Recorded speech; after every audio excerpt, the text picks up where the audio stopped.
মুখ্যমন্ত্রী ডক্টর মানিক সাহা রাজ্যের সমস্ত ক্লাব সংগঠন প্রতিষ্ঠান অফিসকে রক্তদানে এগিয়ে আসতে অনুরোধ করেছেন।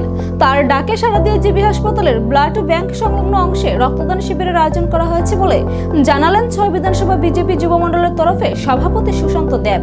তিনি বলেন, ইতিপূর্বেও তারা রক্তদান শিবিরের আয়োজন করেছেন, তবে মুখ্যমন্ত্রীর জন্মদিন উপলক্ষে রক্তদান শিবিরের গুরুত্বই অন্যরকম।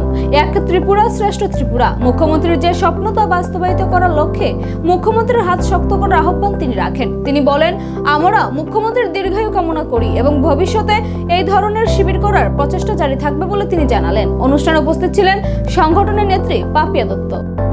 আপনারা সবাই অবগত আছেন, আমাদের রাজ্যের জনপ্রিয় মুখ্যমন্ত্রী জননেতা প্রফেসর ডক্টর মানিক সাহার শুভ জন্মদিন। এই জন্মদিনকে সামনে রেখে আমরা ভারতীয় জনতা পার্টির কার্যকর্তারা বিভিন্ন এলাকায় বিভিন্ন সামাজিক কর্মকাণ্ড হাতে নিয়েছি।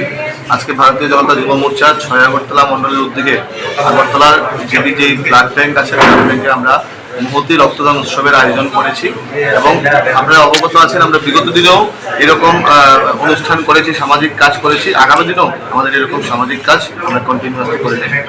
আজকে মুখ্যমন্ত্রী জন্মদিন, সেই উদ্দেশ্যে যুবকদের উদ্দেশ্যে কি বার্তা থাকবে? একটাই, মুখ্যমন্ত্রীর যে স্বপ্ন, এক ত্রিপুরা শ্রেষ্ঠ ত্রিপুরা, নেশামুক্ত ত্রিপুরা, আমরা যুবকরা মিলে নেশামুক্ত ত্রিপুরা করব এবং শ্রেষ্ঠ ত্রিপুরা।